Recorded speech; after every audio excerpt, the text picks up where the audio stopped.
This is the Scorecard, where you score the latest sports news and in-depth views. I'm Anton Roxas. On the Scorecard tonight, it was another Emirates NBA Cup day, and we have 2 Las Vegas qualifiers games for you. Free agency is not such a bad thing when you're Juan Soto. And we'll go through the Super Bods journey of 2 of the country's most respected thespians. All that and more on the Scorecard tonight, the 27th of November. Now, here's our roundup. In the NBA, it's Emirates NBA Cup day today. Milwaukee Bucks star Giannis Antetokounmpo missed today's 106-103 victory over the Miami Heat, listed as probable with a calf strain. Antetokounmpo joined the pregame warm-up but experienced discomfort, prompting coach Doc Rivers to adjust the game plan an hour before the game. Damian Lillard stepped up in Antetokounmpo's absence, scoring 37 points and providing 12 assists, leading the Bucks to their 5th consecutive win. The Bucks have a few days off before their next game this weekend, giving Antetokounmpo time to recover. Milwaukee now stands at 9-9 and number 5 in the Eastern Conference, while the Heat dropped to 7-8. The Houston Rockets clinched their spot in the Emirates NBA Cup quarterfinals with a 117-111 overtime win against the Minnesota Timberwolves. The Timberwolves managed to rally back from an 18-point deficit to force overtime, but ultimately lost after the Rockets went on a 12-0 run in the extra period. Despite the loss, Edwards, Randall, and Reed put in solid performances, but the Timberwolves dropped to an 8-9 record on the season and 1-2 for the in-season tournament. The Rockets improved their season record to 13-6. Alperen Sengun had a standout performance for Houston with a triple-double of 22 points, 10 rebounds, and 11 assists, while the fiery Fred VanVleet added 27 points and 11 assists. Anthony Edwards led Minnesota with 29 points and 10 rebounds. Rookie Rob Dillingham had his best game of the season with 12 points, 7 assists, and 5 rebounds. Chicago took the lead and eliminated Washington in East C. San Antonio likewise eliminated Utah in West B, while Phoenix pushed for the 3-way lead in West B. Leading the Eastern Conference group stage are Orlando, Milwaukee, and Chicago. While in the Western Conference, the Phoenix Suns are lording over Group B, but the Golden State Warriors and Houston Rockets have already clinched seats to the Las Vegas knockout rounds. The New Orleans Pelicans, Toronto Raptors, Washington Wizards, and Utah Jazz are out of the running. The group stage of the Emirates NBA Cup will run until December 4, Philippine time. 2.5 weeks into the All-Filipino Conference of the Premier Volleyball League, we have some of the best players rising to the top of the field. Brooke Van Sickle from Petrogas has emerged as the top scorer, amassing an impressive 72 points. Jovelyn Gonzaga of Zeus Thunderbells is a dominant force at the top of the net, while Majoy Baron from the PLDT Home Fiber high-speed hitters has stood out defensively with her ability to disrupt opponents' plays. Cignal HD Spikers Jel Cayuna's precise serving has put tremendous pressure on the opponents, while Don Makandili Katindig, also from the Cignal HD Spikers, averages an international level 6.14 digs per game. Jel Cayuna's playmaking ability has facilitated smooth offensive plays for the Cignal HD Spikers. Kat Arado of the PLDT Home Fiber high-speed hitters has demonstrated exceptional receiving skills that have been instrumental in her team's transition plays. These players have not only led their teams but have also set a high standard of performance in the league. Stay tuned as these athletes continue to inspire and lead their teams through an exciting season of volleyball.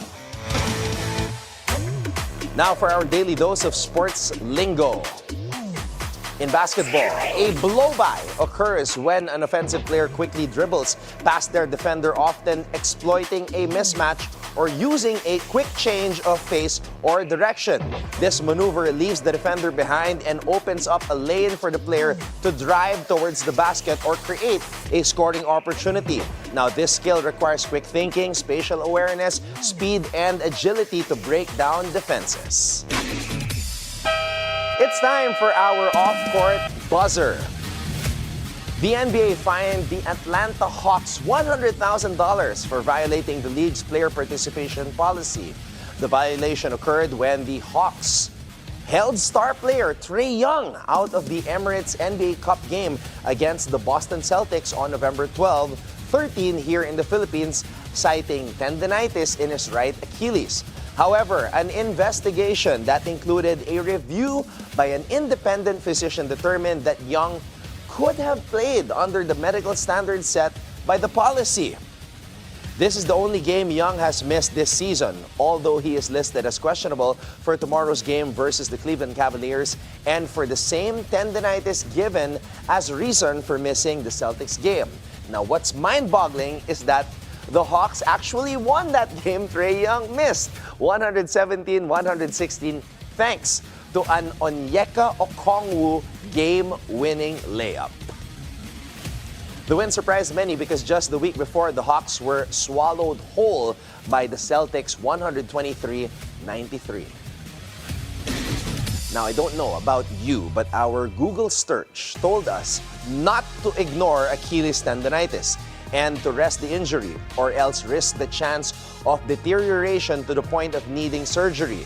Will Atlanta then just make Trae Young suit up tomorrow but let him ride the bench? We'll see. The Milwaukee Bucks have been the subject of several trade rumors recently.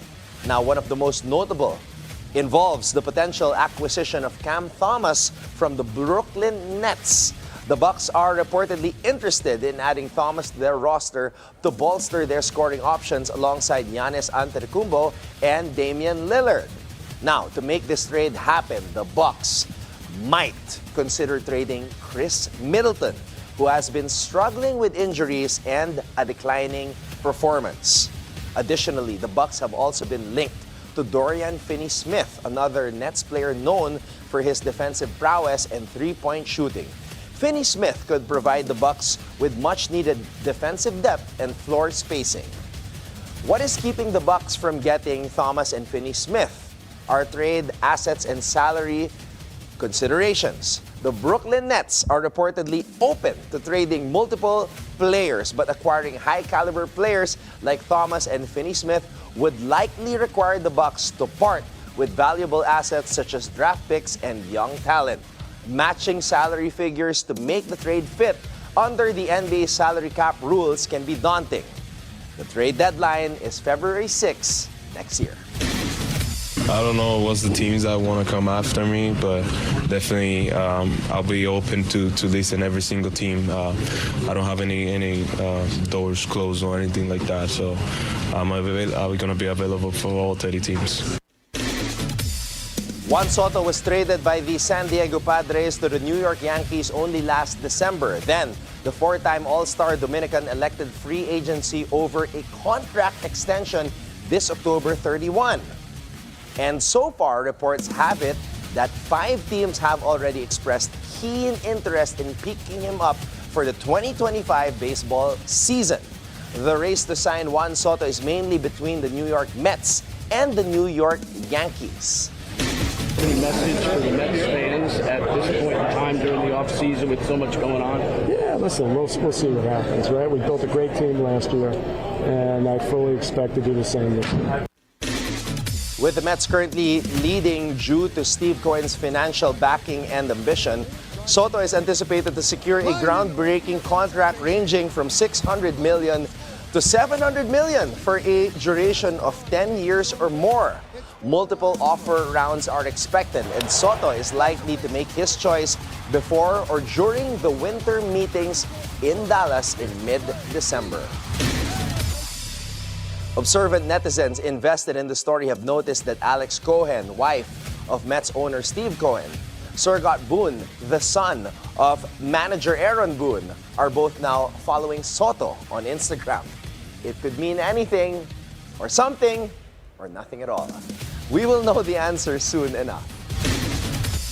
Major League Baseball will resume with the 2025 inaugural games on March 18 and 19 at the Tokyo Dome. While the other teams will still be in spring training by then, the LA Dodgers and the Chicago Cubs will go head-to-head in back-to-back games. Regular season will commence for the rest of the teams 10 days later. And that's our roundup for tonight, the 27th of November. When we return, Erika Kristensen reports on the fitness journey of two Philippine showbiz icons, Muhlach and Richard Gomez. So watch out for that when we return here on The Scorecard.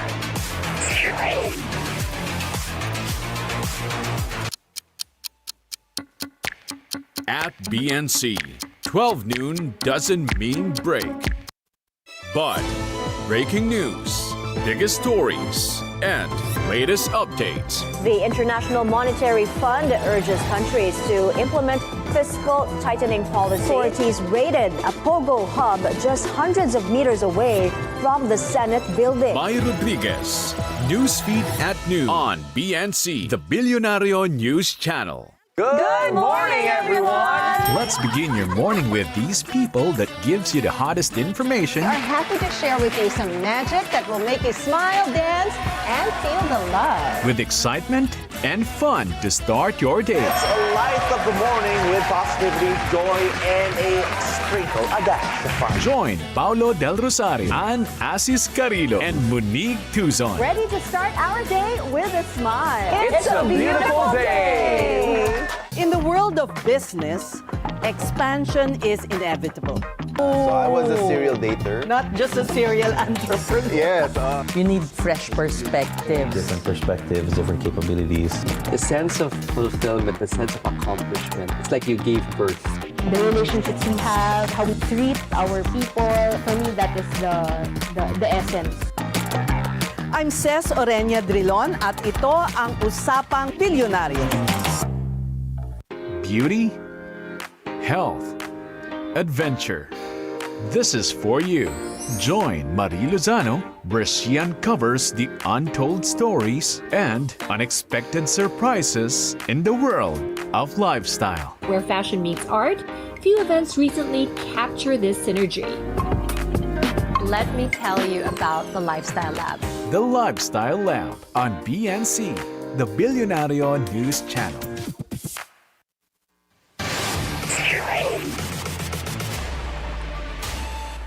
One is known as the Philippines' king of romance drama and 80s heartthrob, while the other is a multi-awarded athlete and Tinseltown's most in-demand leading man during the 1990s. Erika Kristensen shares with us the Lakas Maka Super Bod fitness journey of Muhlach and Richard Gomez as they defy time, showing that indeed age is just a number.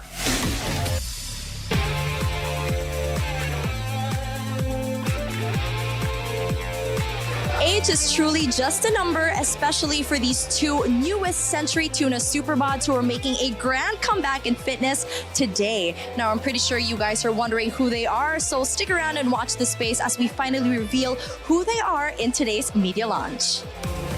The Best You Starts Now media launch was set to redefine what it means to have a dad bod with the transformation of the two newest ambassadors. Mr. Carlo Endaya, president of Century Pacific Food, emphasized the characteristics of a true super bod: aspiration, perspiration, and inspiration. So in 2020, we said that every bod can be a super bod. And that's true, you know why? So because to be a super bod, there are three characteristics that have to be present. Tignan nyo kung meron kayo nito. So what are the three characteristics of a super bod? Number one, aspiration. Aspiration means you have a goal to make yourself healthier, to be a better version of yourself. So the second ingredient of a super bod is perspiration. So when you have your aspiration and then you perspire, you work hard to get to where you want to be. So yung third ingredient is inspiration. You have to be able to inspire others to also become healthier versions of themselves. So we're thrilled to unveil a campaign that inspires you to break free from limitations and embrace your full potential. So we're honored to introduce two remarkable individuals who, despite their many accomplishments, continue to strive for greatness. Ang dami na talaga nilang na-accomplish, pero naisip nila, sige, pasukan ko tong isa pang challenge na to become a Super Bod. Muhlach and Richard Gomez truly embody the purpose of the brand as they both step into their new chapters as the newest ambassadors to join the family. Muhlach, whose weight fluctuated during the pandemic, sees this challenge as a motivation to take better care of himself. Siguro sa lahat, madami makaka-relate nito, no, na mga overweight or struggling sa mga ganyan. It was difficult. Parang all these years, I was always in hiding. I would have been more busier if not for my weight. I hit 260, which ang dapat kong weight is 170. So now I'm down to 200. So I have 30 more to go. And sinabi nga namin, as a matter of fact, sinasabi ko kay Goma, sometimes nakaka-frustrate, parang sayang to. Ang ganda sana nito. Kung labas natin yun, nakahubad tayo. Di ba? Pero sabi namin, let's save that for next year. For Richard Gomez, becoming part of this campaign means showcasing to others how changing one's lifestyle can make a drastic difference in one's overall wellness. You know, we're not teenagers anymore. So yun yung inaamin namin, hindi na kami teenagers. Now, we're a little older than teenagers. So when the challenge came in, sabi namin, kaya ba natin to? And then if you keep on watching IG, if you keep on watching informations, the older you get, the more fit you have to be. Yes. Correct? That's true. Yes. That's absolutely so eating the right food, doing the proper exercises, keeping an active lifestyle is very important to longevity. Kasi yun naman yung gusto namin ni Aga eh. Di ba? Gusto namin makita pa natin yung gusto ko makita lumaki pa anak natin. Throughout their 10-month journey with the help of Super Bod 2014 Grand Champion Mauro Lumba, Aga lost 50 pounds while Richard lost 4 inches on the waist. Even their own families were pleasantly surprised with the results. Gumuguhit pa lang ulit eh. Give us a little more time para lumabas pa sideways. Pababa pa lang eh. Kumukuti na eh. Di ba? Tsaka iba rin yung mga size ng pantalon natin. Pag nakita nyo. Pero nakakatawa talaga. You guys, just sa lahat ng mga tao na sa labas dito, sa loob, you know, there's no deadline. You know, you just gotta do it really and learn about it. And then, mahirap magtago sa buhay dahil sa katawan natin. Yung insecurities, parang pa rin itong mahilig mong fat shame natin, ano? But, well, we deserve it, you know. Pinabayaan natin ang katawan natin, but I'm just happy that we're here now. We're halfway there. Sabi nga, Gomes, di ba? We're getting there. You know, my wife, when she saw me lost weight, sabi niya, please don't gain weight again. Oo. Sabi niya, alam kong gwapo ka, mas gwapo ka ngayon. Sabi, kulang pa yan. Hindi pa lumalabas yung tunay kung kagwapuhan ko naman. Kaya kung konti pa, little more. But really, more than looking good, it's really feeling better. Diba? Feeling better, feeling healthier, stronger. Yeah. Yes. Yun, I'm almost 50. Nato ka na. Ilan ka? I'm almost there. Almost 50. Tama. Tama ko. 44 ako.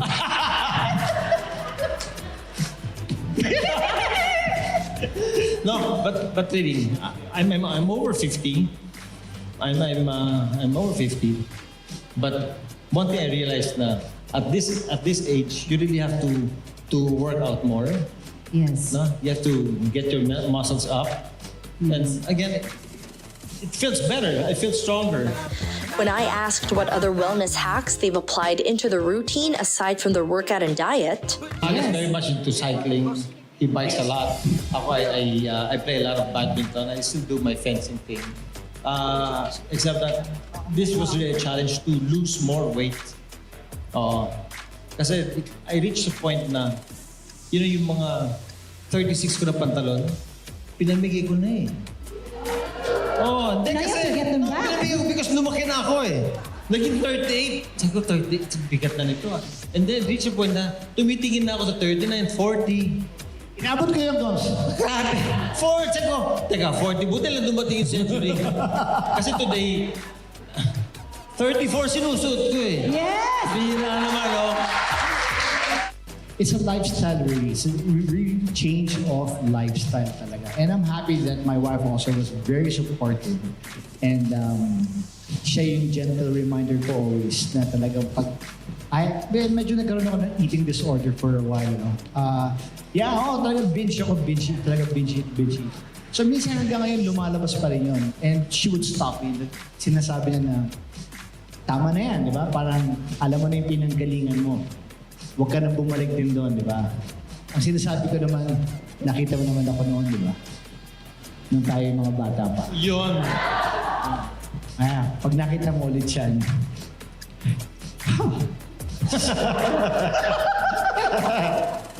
delikado tayo.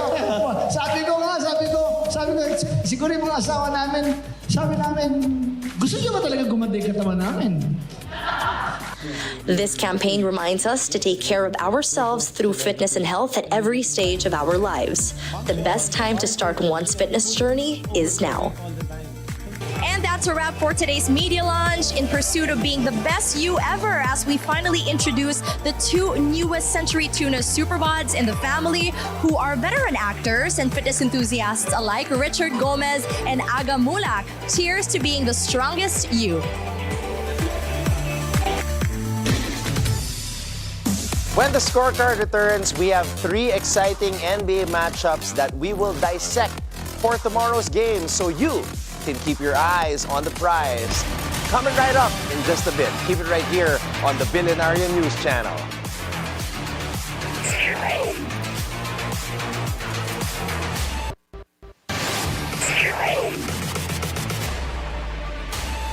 Welcome back to the scorecard. It's time to keep your eyes on the prize.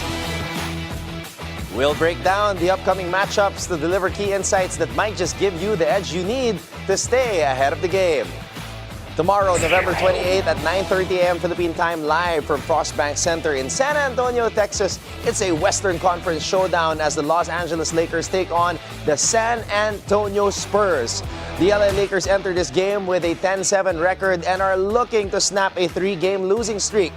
In their last game, the Lakers fell to the Denver Nuggets 127-102, despite 19 points from Austin Reeves and 18 from LeBron James. The Lakers struggled in the second half, being outscored 70-39 with a devastating third quarter where they were dominated in the paint 20-4. Now, on the other hand, the San Antonio Spurs come into this game with a 10-8 record, riding a 3-game winning streak. The Spurs' latest victory was a comeback 104-94 win over the Golden State Warriors, led by Victor Wembanyama, who had 25 points, 9 assists, and 7 rebounds in his return from a 3-game absence. Rookie Stephon Castle was also impressive, scoring 19 points and hitting clutch shots down the stretch. The Lakers come in as the favorites with a -2-point spread, with Anthony Davis and LeBron James looking to lead the charge, while the Spurs, as underdogs at +2, will rely on Wembanyama's dominance and their recent defensive resurgence. The over-under for this game is set at 228 points, with both teams showing the ability to score in bunches. This game promises to be a thrilling contest, with the Lakers aiming to regain their form and the Spurs looking to extend their winning streak. Now the question is, can the Lakers end their slump with a strong performance from LeBron and AD? Or will the Spurs keep their momentum rolling with Wemby and Castle leading the way? At 10 a.m. Philippine time, live from Footprint Center in Phoenix, Arizona, the Brooklyn Nets take on the Phoenix Suns in an exciting non-conference matchup. The Brooklyn Nets, currently 8-10, sit in 8th place in the Eastern Conference. They're coming off a thrilling 128-120 comeback win against the Golden State Warriors. Dennis Schroeder led the way with 31 points, while Cam Thomas added 23. Now, despite a short-handed lineup, Brooklyn shot 44.4% from 3 and showed resilience, rallying back from an 18-point deficit. However, the Nets face a tough challenge on the road, where they've struggled with a 4-7 record. On the other side, the Phoenix Suns enter this game at 10-7, ranked 5th in the Western Conference. Despite recent struggles and a 5-game losing streak, Devin Booker continues to shine, averaging 24.2 points per game. In their most recent matchup, the Suns fell to the New York Knicks 138-102, despite Booker scoring 33 points and Yusuf Nurkic posting a double-double. The Suns will look to rebound at home, where they've gone 6-3 this season. The Phoenix Suns enter this game as favorites with a -7-point spread. With home court advantage and Devin Booker scoring expertise leading the way, the Brooklyn Nets come in as underdogs at +7. But their impressive resilience and Dennis Schroeder's leadership make them a team that can never be counted out. The over-under is set at 220.5, as both teams have been highly offensive but struggle defensively. This matchup will likely come down to whether the Nets can limit Booker's impact or whether the Suns can contain Brooklyn's outside shooting. Will Devin Booker and the Suns protect home court and snap their losing streak? Or will the short-handed Nets rise again and pull off another upset? Finally, at 11 a.m. Philippine time, live at Shea Center in San Francisco, Oklahoma City will face the Golden State Warriors in a high-stakes Western Conference matchup. The OKC Thunder come into this game with a record of 13-4, sitting first in the Western Conference. In their last game, the Thunder dominated the Sacramento Kings with a 130-109 victory. Shai Gilgeous-Alexander led the way with 37 points, and the Thunder's bench contributed 40 points.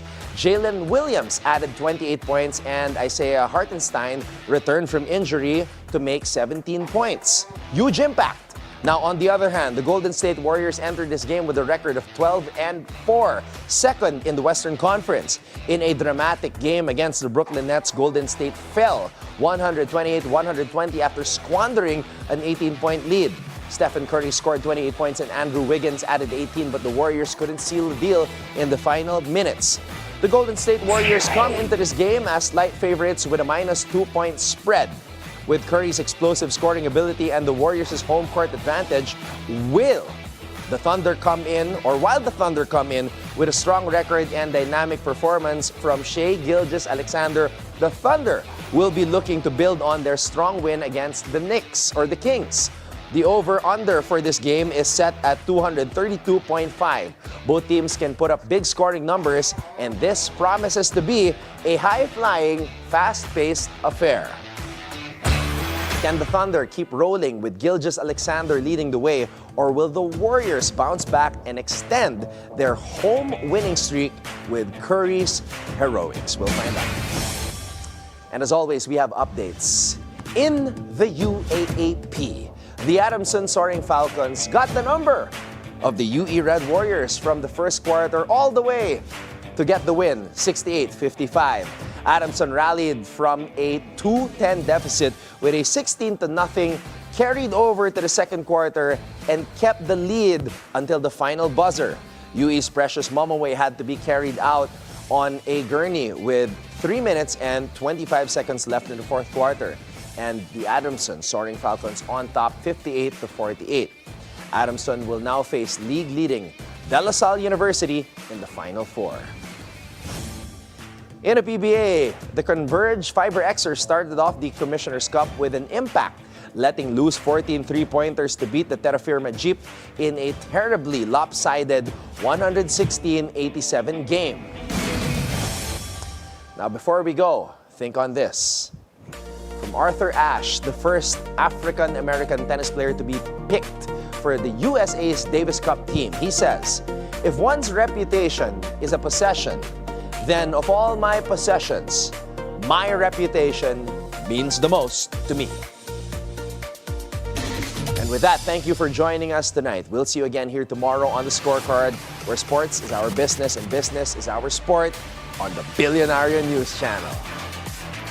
My name is Anton Roxas. Have a blessed evening. Good night.